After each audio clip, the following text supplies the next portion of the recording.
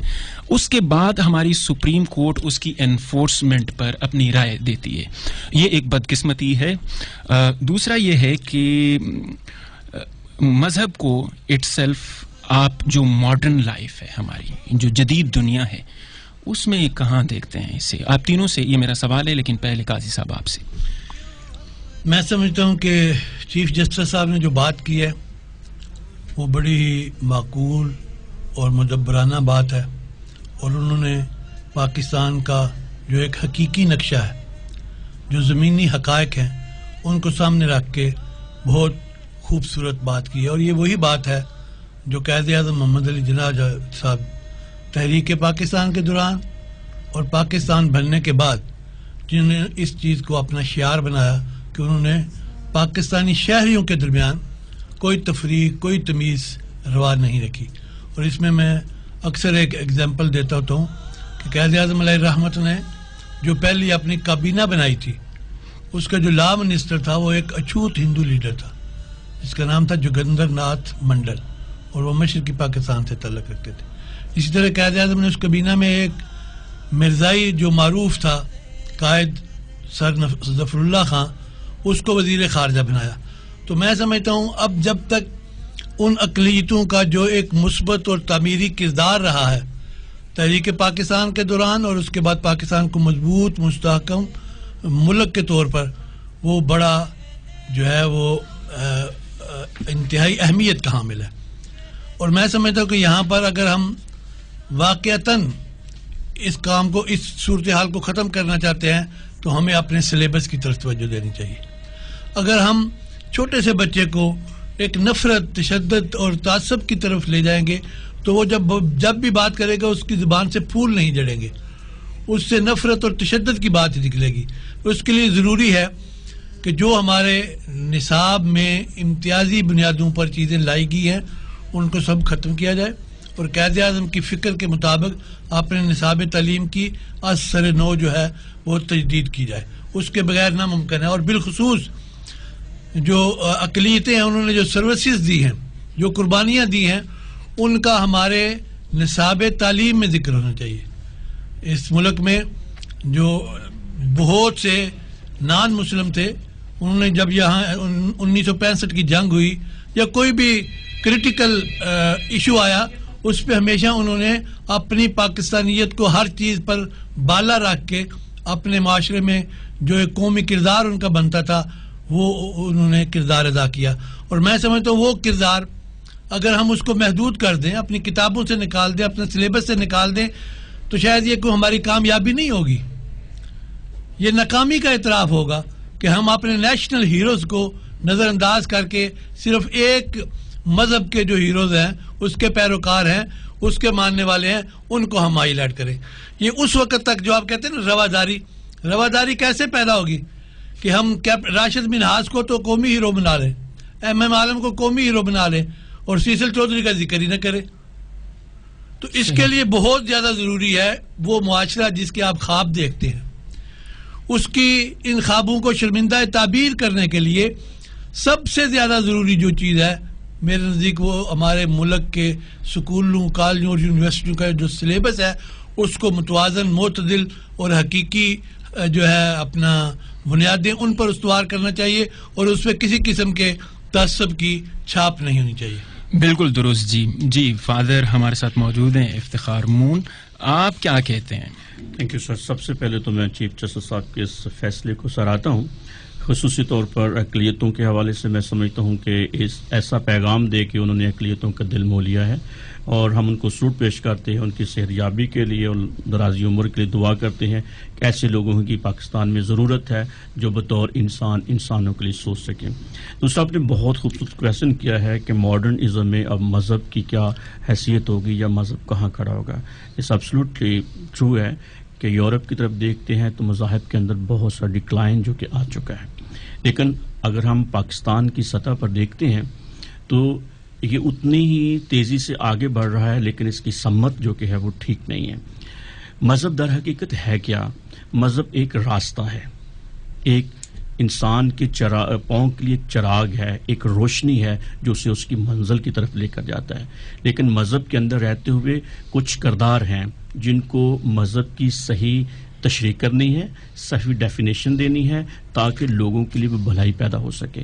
ضرورت اس امر کی ہے کہ ہم according to the science of the time جو کہ ہے مذہب کی تشریح کرتے ہوئے ہر سطح پر جہاں انسان کو بچایا جا سکے اس میں ہم کو مذہب میں زیادہ قریب لے کر آئیں گے. بہت شکریہ. ہمارے ساتھ موجود ہے مس رومانہ بشیر. پروگرام کے آخری لمحات ہیں, آخری نوٹ آپ کا ہے اور آپ چونکہ اس ساری جو مطلب عدم اعتماد کی فضا ہے اس کو اعتماد میں بدلنے کے لیے کلیدی کردار ادا کر رہی ہیں, تو آپ بتائیں کس حد تک آپ کامیاب ہیں اور کہاں پر آپ کو لگتا ہے کہ ابھی بھی ناکامی ہے؟ پی ڈی ایف کے پلیٹ فارم سے جتنی بھی کوشش کی جا چکی ہے اور جو ہم جاری رکھے ہوئے ہیں ہم بالکل مایوس نہیں ہیں. صحیح. وہ اس لیے مایوس نہیں ہے کہ جتنے بھی لوگ اس قافلے میں شامل ہیں اور شامل ہونے کو جا رہے ہیں وہ یقین کیجئے کہ خود اظہار کرتے ہیں کہ ہم پہلے ایسے سوچ رہے تھے, اب ہم سمجھ چکے ہیں کہ ہمیں ایسے سوچنا چاہیے. اور میں جاتی ہوں واپس چیف جسٹس صاحب کی سٹیٹمنٹ کی طرف سے, یہ بڑے ایوان سے ایک بڑی آواز ہے. میں سمجھتی ہوں کہ یہ ہم جیسے لوگ جو کام کرنے والے ہیں لوگوں کو انسانوں کو جوڑنے کے حوالے سے, یہ ان کے لیے ٹھنڈی ہوا کا جھونکا ہے اور ہمیں بڑا اسٹرینتھن کرتی ہے یہ بات کہ جب ادراک ہوتا ہے اور جب احساس ہوتا ہے کہ وہ پسے ہوئے طبقات جو ہیں ان کے لیے آواز لگائی ہے. چیف جسٹس صاحب نے اس ایوان کی توجہ دلائی ہے جہاں سے لیجسلیشن بنتی ہے, آتی ہے باہر, اور لیجسلیشن کو کیسے اپلائی ہونا چاہیے سوسائٹی میں وہ کیوں نہیں ہو رہی ہے. ایک سرزنش بھی ہے اس میں اور ایک کنفیشن بھی ہے کہ یہ کہا گیا ہے کہ ایسا نہیں ہو رہا, تو اس کی ضرورت محسوس کی گئی ہے کہ گورنمنٹ کو یہ کہا جائے, ایسی کونسل کا قیام ضروری ہو گیا ہے. آخر میں صرف یہ کہنا چاہتی ہوں کہ پاکستان کی ترقی اور بقا کے لیے ہمیں بین المذاہب ڈائیلاگ کو فروغ دینے کی بہت ضرورت ہے, اور یہ ڈائیلاگ آف لائف ہونا چاہیے, ڈائیلاگ آف ہارٹس ہونا چاہیے, جس سے لوگ ایک دوسرے کے قریب آئیں اور ایک دوسرے کو قبول کریں اور ایک دوسرے کو احترام کریں. آمین ثم آمین. خواتین و حضرات, آپ لوگوں نے پروگرام سنا. پروگرام میں ہمارے ساتھ موجود تھے فادر افتخار مون, اس کے علاوہ ہمارے ساتھ موجود تھیں Miss Rumana Bashir, peace and development foundation for interfaith harmony and human rights کی آپ ایگزیکٹو ڈائریکٹر ہیں, اور قاضی عبد القدیر خاموش, آپ چیئرمین ہیں مسلم کرسچن فیڈریشن انٹرنیشنل کے. اس بار آپ لوگ ہمیں سنتے رہے, سب کی گفتگو آپ نے سنی. دراصل ایک قوم بننے کے لیے اور بہت ضروری ہے کہ ہم لوگوں میں قوت برداشت ہو, نہ صرف قوت برداشت ہو بلکہ ہمارے سینے کھلے ہونے چاہیے, اوپن ہونے چاہیے کسی بھی اختلاف رائے کو سننے کے لیے. اور اختلاف رائے اگر ختم ہو گیا, یہ جو اپوزٹ متضاد قوتوں کی جو کشمکش ہے ڈائلاگ کی صورت میں, یہی اگر ختم ہو گئی تو کچھ دوستوں کا تو یہ بھی کہنا ہے کہ دا بیوٹی آف ورلڈ جو ہے وہی ختم ہو جائے گی. لیکن تھیسس اور اینٹی تھیسس کی آپس میں جو کشمکش ہے یہ نئے سنتھیسس ڈیولپ کرتی رہتی ہے, اور انسان بیٹر سے بائن بائے اوپر جانے کی جستجو میں جٹا رہتا ہے. آپ لوگوں کا بہت بہت شکریہ. تمام مہمانوں کا میں بہت ممنون ہوں کہ انہوں نے اپنا قیمتی وقت ہمیں دیا اور آج کا پروگرام ممکن ہو سکا کہ آپ لوگوں تک پہنچایا جا سکے. اجازت دیجیے. اللہ محافظ.